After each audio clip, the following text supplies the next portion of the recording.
Didier Pichon, j'habite Relevant dans le département de l'Ain. Je suis installé depuis 1994 et avec mon fils depuis 2016. Donc on est en agriculture biologique depuis fin 2018, en production laitière. On a une exploitation de 112 hectares, axée uniquement sur l'herbe. Les animaux sont nourris soit à l'ensilage, soit au pâturage, enfin en priorité au pâturage, et avec quelques métailles.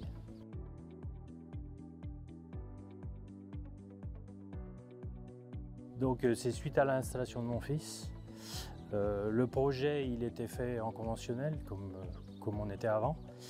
Et moi j'ai repris les rênes au niveau de l'exploitation concernant la comptabilité.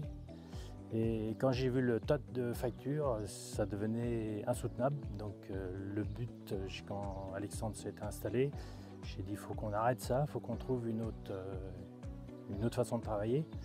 Donc c'est là qu'on a commencé à étudier le projet du bio pour réduire au maximum les factures, retrouver de l'autonomie, devenir indépendant de tout, donc plus d'achat d'aliments, être autonome au niveau économique, au niveau financier, parce que c'était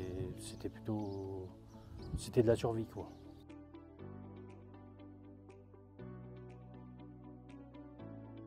Avant la transformation en bio, on a commencé par semer des prairies parce qu'on était en conventionnel, donc on produisait surtout du lait avec du maïs en silage et peu de pâturage.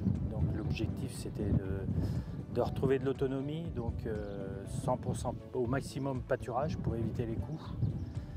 Donc on a ressemé des prairies, on est venu au pâturage tournant dynamique, on s'est formé, on a arrêté de semer du maïs parce que c'est trop compliqué en bio, surtout dans nos terrains. Le désherbage mécanique nous faisait très peur, on n'a pas voulu investir là-dedans. Donc on a préféré mettre de l'herbe au maximum parce que c'est bien plus facile. On a fait un forage avec un traitement d'eau parce qu'on avait des grosses factures d'eau.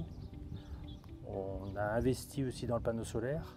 On a 2 équipements sur de la revente d'électricité et puis de l'autoconsommation. Concernant l'élevage des génisses, on a mis un élevage sous la mer.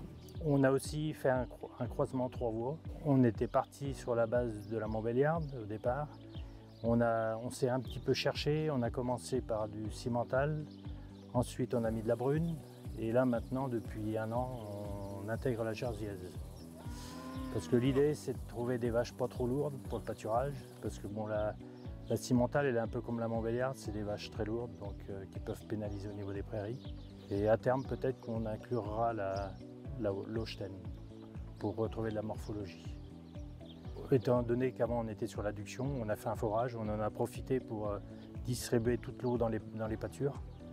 Donc on a tiré à peu près 1 km de tuyaux enterrés pour que tous les animaux aient l'eau à portée de main dans les paddocks.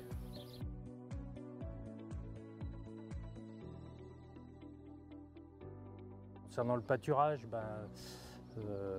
on lâche de plus en plus tôt, enfin on essaye du moins, c'est la météo un peu qui décide les choses. On ne regarde même pas la date, début février si on peut y aller on y va. Au niveau de la production, il y a eu une baisse significative quand même, puisqu'on est passé de 9005 à un peu plus de 6000. On a baissé le coût des rations, surtout au printemps, étant donné qu'on est à l'herbe, on est souvent autour de 40 à 50 € les 1000 litres. Sachant qu'en hiver, on atteint à peu près les 120 €. Et on a remarqué aussi une trésorerie bien plus régulière. Étant donné qu'on a moins de factures, on a moins d'à-coups et ça se passe beaucoup mieux.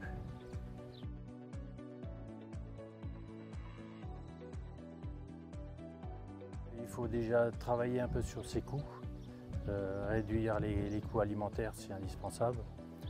Se former au pâturage parce que c'est une des premiers leviers pour baisser les coûts. Avoir un parcellaire plutôt groupé, suffisamment important autour du bâtiment.